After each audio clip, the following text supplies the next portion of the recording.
Hey mystery lovers. I'm just here to haunt you with some creepy stories that'll send chills down your spine. Before we start, hit subscribe. Trust me, you don't want to miss what's coming next. Let's get started.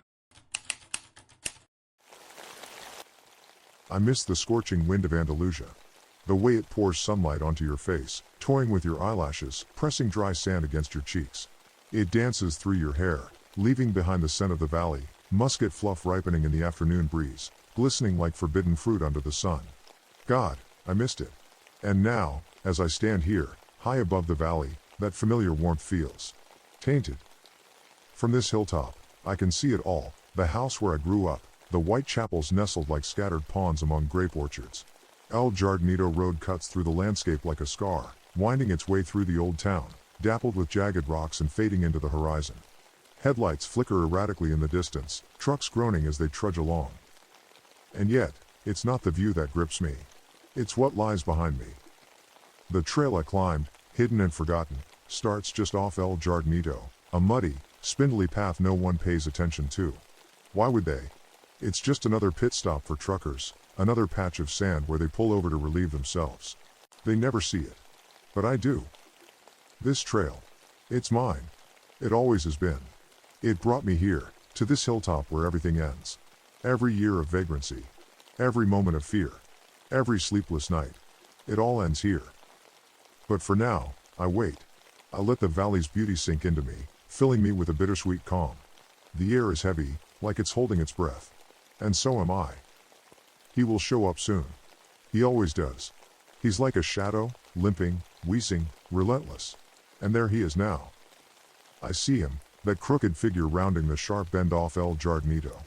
He stops, leaning on his cane, his chest heaving like an old engine. He looks up at me. Our eyes lock. He knows this is it. He knows, just as I do, that this stretch of sand is the end of the line. Years. How many years has he been following me? 10? 20? 30? His body bears the toll, the agonizing slowness of his movements, the sagging flesh beneath his hollow eyes. Yet, he never stops. He never gives up. But tonight, neither will I. I grip the knife tighter, its cold blade a lifeline in my sweaty palm.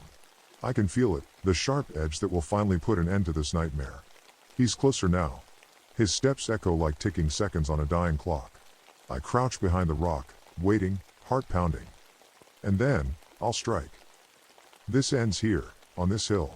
In this valley where chapels gleam like ghostly ponds and musket orchards sway in the breeze. This is where the chase dies, where his shadow finally fades. Funny thing is, I don't even know his name. The man who's haunted me for decades. The man who's ruined me. I call him what Borges once called him. He who wanders. Yes, he who wanders. And as he nears, his limp dragging him closer, his cane scraping the sand, I whisper under my breath. Listen, he who wanders. I will kill you. It was the way he said it. The way those blind eyes, fixed on the abyss of the auditorium, seemed to pierce right through me. But you will. We will meet again, Señor Navarro. You and I will meet again. But for now, what is your question? I stumbled through that moment, my voice cracking under the weight of his words. The rest of the day blurred into oblivion. I don't even remember the question I asked, something mundane, something forgettable, like a child asking a king about the color of his crown. But what he said to me, that stayed, etched into the marrow of my bones. 9 years. 9 restless years later, it happened again. London, 1970. The city had its charm that October, wrapped in the crisp air that clung to cobblestone streets. I'd made a name for myself by then, a somewhat journalist for a somewhat respectable tabloid. My mornings were routine, scrambled eggs, ham, dark roast at Barrymore's diner. That day began like any other, ordinary, forgettable, safe. But safety is an illusion, isn't it? I'd just left the diner, wandering lazily through Manchester Square, letting my mind chew on the column I was crafting. My footsteps echoed faintly against the chilled morning air. And then, I saw him. At first, I dismissed it. Another drifter, just another haggard soul trying to find warmth in London's embrace. He sat hunched against the gated square, his heavy cap pulled low, striped jacket frayed at the edges. But there was something that froze me mid-step. My chest tightened, as if the air around me had thickened into molasses. His eyes. Oh, His eyes, dark and unyielding, they bore into me, carving channels into my soul like some ancient, malevolent sculptor. My gut churned. Instinct screamed at me to turn, to walk away. No, to run. Run now. And then, he stood. Slow, deliberate, each movement like the tick of a death clock. He began to follow me. It's nothing, I told myself. Just a man. A stranger. You're overreacting. But that gaze, it had ignited something primal, something buried deep within my DNA. A terror that defied logic. My legs moved on their own accord, carrying me faster down George Street. His footsteps followed, slow and measured, but unrelenting. The cadence of inevitability. Don't run, I thought. Running makes you prey. Don't give him that satisfaction. But my body betrayed me, my brisk walk turning into a jog, then a full sprint. My breaths came in ragged bursts as I rounded the corner onto Thayer. For a moment, I dared to glance back. He was gone. Or so I thought. I leaned against a lamppost, panting, wiping the cold sweat from my brow. Shame on you, Fernandez, I muttered under my breath, trying to suppress the tremor in my voice. My hands trembled as I lit a cigarette, inhaling deeply to steady myself. Just your imagination, I whispered. Just a figure emerged from the shadows at the corner of my vision. By the time I reached the office, I was a wreck. My heart pounded like a war drum, my palms slick with sweat. The familiar smell of ink and paper did little to calm my fraying nerves. I sat at my desk, trying to shake the feeling of those eyes, that gaze, lingering on me. Then my editor marched over, slapping a stack of papers onto my desk. Navarro, he barked. You were covering Jorge Luis Borges. His new book, his presentation, London Public Library. You leave now. My heart sank. Borges. It wasn't just fear that gripped me. It was something deeper, something darker. A thread that had been pulled 9 years ago, unraveling ever so slowly, leading me to this moment. My hands shook as I gathered my things. The cigarette I lit on my way out did nothing to quell the rising tide of dread. The library was packed. The air buzzed with the murmurs of eager fans, the scrape of chairs against polished floors. And there he was, the blind lord of literature, seated at the head of the room, his cane resting against his leg like an extension of his being. He spoke with the same melodic cadence, his voice honeyed yet sharp. But I barely heard a word. My mind was elsewhere, trapped in the memory of that man in the square, his eyes, his pursuit. My gaze darted nervously around the room, searching for, I didn't even know what. Or who. Senor Navarro, Borges' voice cut through the haze like a blade. I froze. He turned his sightless eyes towards me, a ghost of a smile curling at his lips. It seems, he said, we have met again. The room fell away. The walls, the people, the noise, everything dissolved into a void, leaving only his words, his smile, and the crushing weight of inevitability. We have met again. I had almost forgotten about the panic attack that morning. The thought of meeting Master Borges again, after 9 years, consumed every inch of my mind.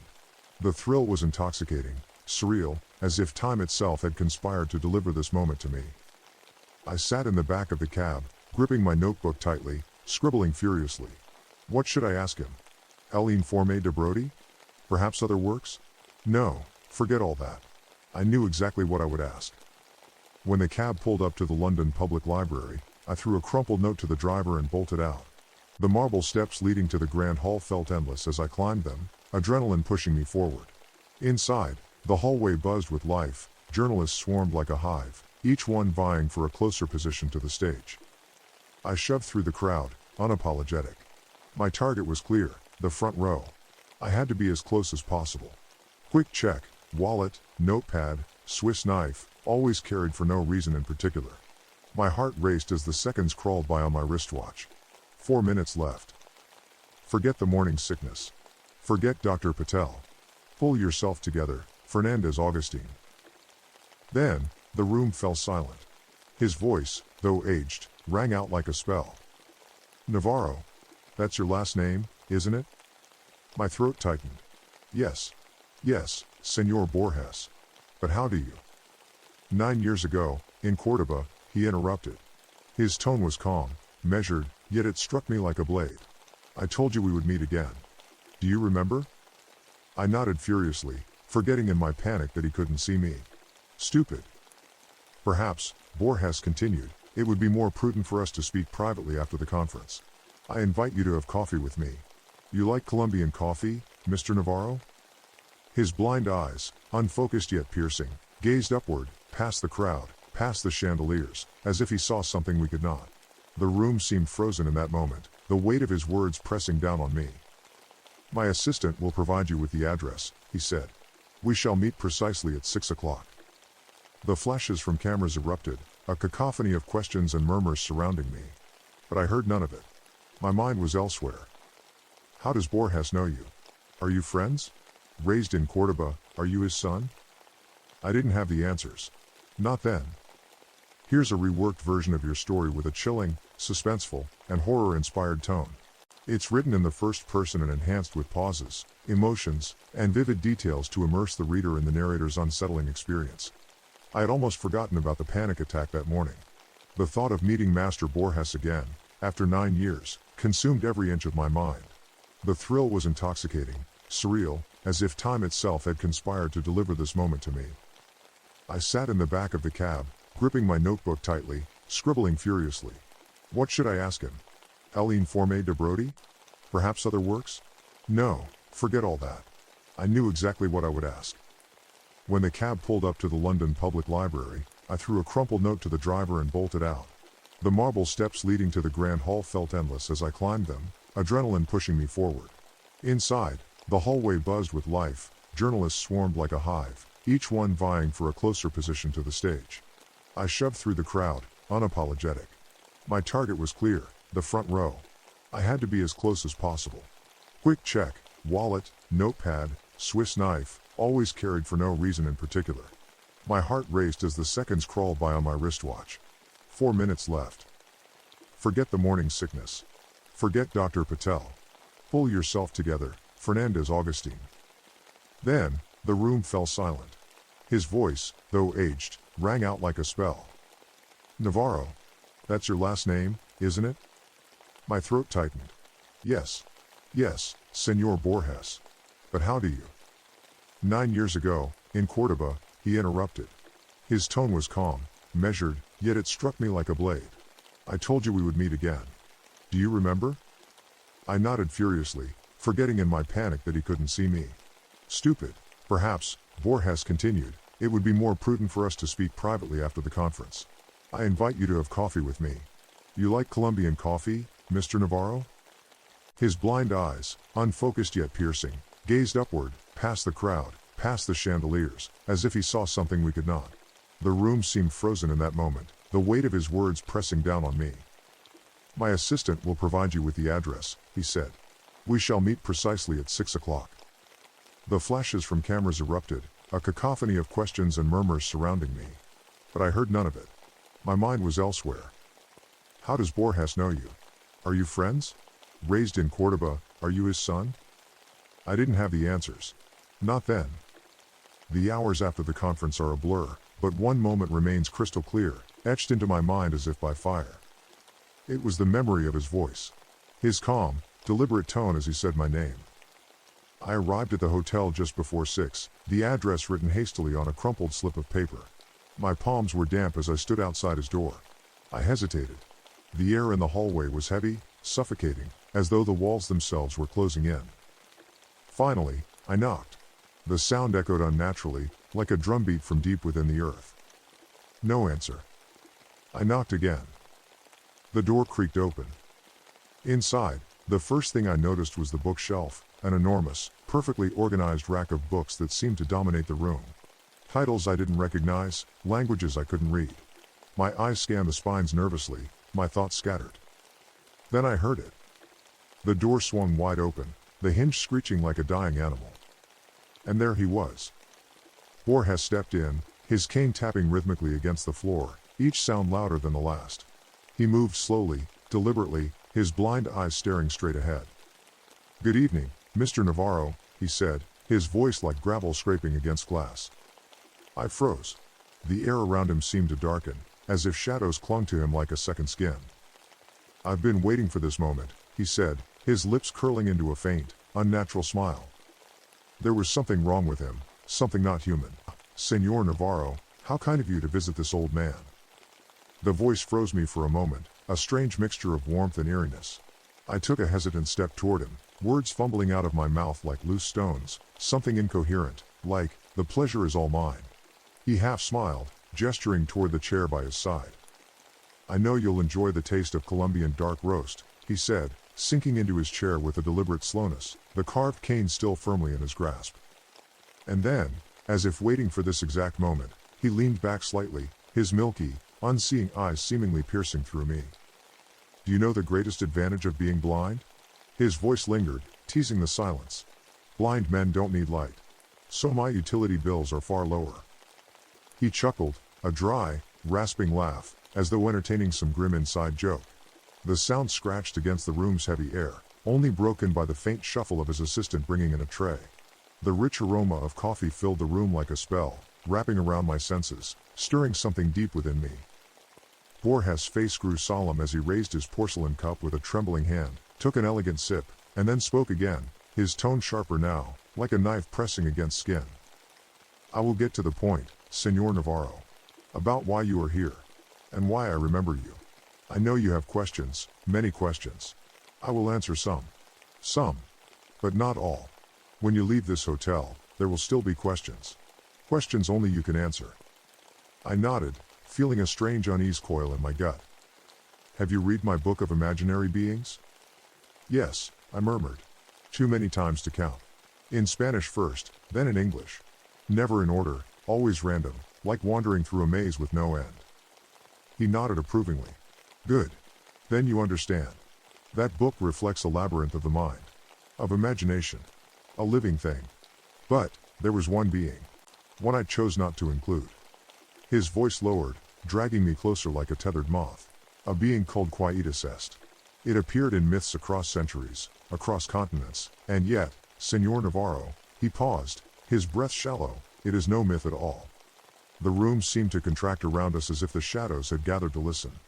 His frail hand trembled as he reached for his cup, spilling dark coffee onto the saucer. "I must explain, though it pains me," Borges continued, his voice quaking like brittle glass. "Quietus Est is not imaginary. It is real. And that truth, my young friend, is a curse." "Curse?" I whispered, my throat dry.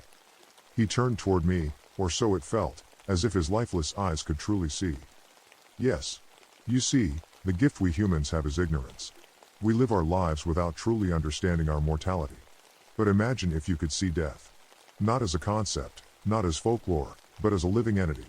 Imagine, every day of your life, seeing a figure with a ticking clock, counting down the moments you have left." My heart pounded as his words settled over me like lead. "That is Quietus Est," he whispered, his voice barely audible. "An eternal wanderer. A keeper of time. He follows the chosen, those cursed to see him. And, Señor Navarro," his voice cracked, "you and I are among the chosen." A cold shiver clawed up my spine, sinking its talons into my skull. I tried to speak, but all I could manage was a hoarse, trembling murmur. "I saw him. Today." Borges leaned back, his breathing ragged, his face a map of despair. "Then you know," he whispered. "He is always there. Watching. Waiting." The rest of the night passed in a surreal haze, our words drowned by the relentless ticking of a clock somewhere in the room. By dawn, Borges had fallen into a restless slumber, his hands still clutching his cane, his body fragile and still. I left quietly, stepping into the pale, lifeless light of the morning. The street was deserted, the air heavy with the scent of decay. The shadows of street lamps stretched long and sharp, slicing through the empty space like a warning. As I turned to leave, I couldn't help but glance over my shoulder, my breath hitching as my eyes scanned the street. It was empty. But the feeling remained, heavy, suffocating, the sense that I was not alone. I quickened my pace, the echo of my steps a frantic rhythm against the silence. The ticking followed me.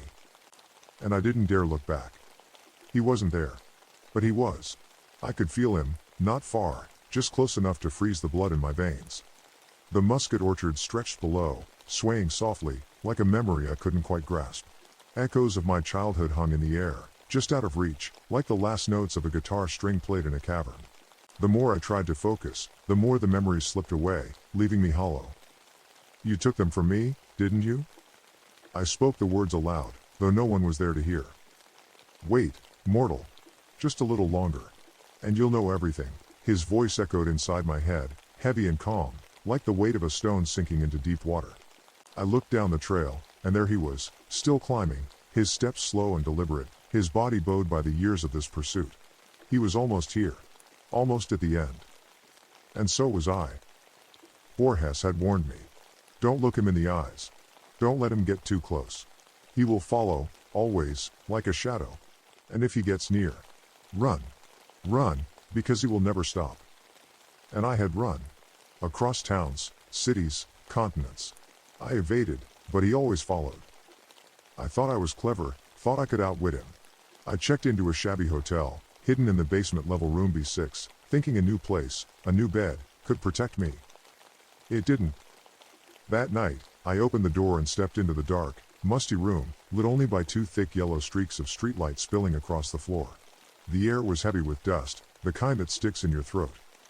And there he was. He sat on the edge of the bed, the silhouette of a man covered by a thin, white shroud that clung to his head and shoulders. In one hand, he held a rope. My breath stopped. My body froze, sweat pouring down my back as my hand fumbled behind me, searching for the doorknob. He groaned, rising slowly, every movement deliberate, every creak of his joints echoing in the suffocating silence. He took one step toward me. Open the door, my mind screamed. Run. Run. His hand shot out, cold as winter's breath, clamping around my wrist. His grip was like iron, unyielding, inescapable. Your time is coming, Fernandez Augustine Navarro, he whispered, his voice low, almost tender. Coming. Coming. I don't know how I escaped. The corridor blurred as I ran, doors flashing past like silent witnesses, B5, B3, B1. The staircase. The exit. The streets outside blurred with cold, empty light. I didn't stop running until my legs collapsed, and I passed out in an alley, the city's trash my only company. That was the night my madness began. For years, he followed me. In every city, every street, every shadow, I knew he was there. If I didn't see him for weeks, months even, it didn't matter. He always returned. I tried to forget him, to escape him, but how do you escape what is already part of you? Then came Borges' final book. Shakespeare's Memory. I devoured it, every word, every space between the lines, every punctuation mark, searching for answers. And I found them. Borges had tricked me. He'd known all along. I thought I was running from Quietus Est. But the truth? I was Quietus Est. The memories I'd lost? They weren't mine to begin with. My childhood, my home, my family, all stolen. The orchards, the chapels, the scent of musket in the air, they belonged to him. And here he was, now, standing before me at the end of the trail. His breathing was ragged, his body broken, but his eyes were alive, burning with something I couldn't name. Time's up, I whispered, my hand gripping the blade. I lunged, the knife finding its place beneath his throat. He gasped, his voice choking on blood, but his lips curled into a smile. You still don't understand, do you? He rasped, his words trembling as his body slumped to the ground. You are not killing me. You're taking my place. The knife fell from my hand. I stepped back, my chest heaving, my mind spinning. You wonder because you must, he said, his voice weakening but his grin growing. It's your curse. You thought you could escape it? There is no escape, Fernandez Augustine Navarro. No escape for Quietus Est. I screamed. A guttural, raw scream that ripped through the silence of the valley. But as his body went still, I felt it. The clock. It wasn't ticking anymore. It had stopped. I looked down at my hands. They were shaking, not from fear, but from something far worse. They were aging. My skin grew pale and translucent before my eyes, veins twisting beneath like rivers on a dying map. I ran to the edge of the hill, the sun setting behind the orchards. The light seemed colder now, harsher. In the valley below, I saw the house where he said he'd grown up. A child stood at the gate, looking up at the hill. His face was blurry, but his eyes were wide with terror. He could see me. He knew I was coming. I stepped back from the edge, the shadows stretching long around me. The curse wasn't ending. It was beginning. And I had become him. The one who wanders. The one who whispers your name in the dark. the one who always follows. And I always will. And that's it for today's story. But you know, the mysteries we uncover? They never really end, they linger, don't they? Waiting. Hiding. In the shadows. If you enjoyed this journey into the unknown, go ahead, hit subscribe, because trust me, you don't want to miss the next tale, the one that might just keep you up at night. Until then, stay curious, stay cautious, and hey, never stop questioning the world around you. See you in the next one.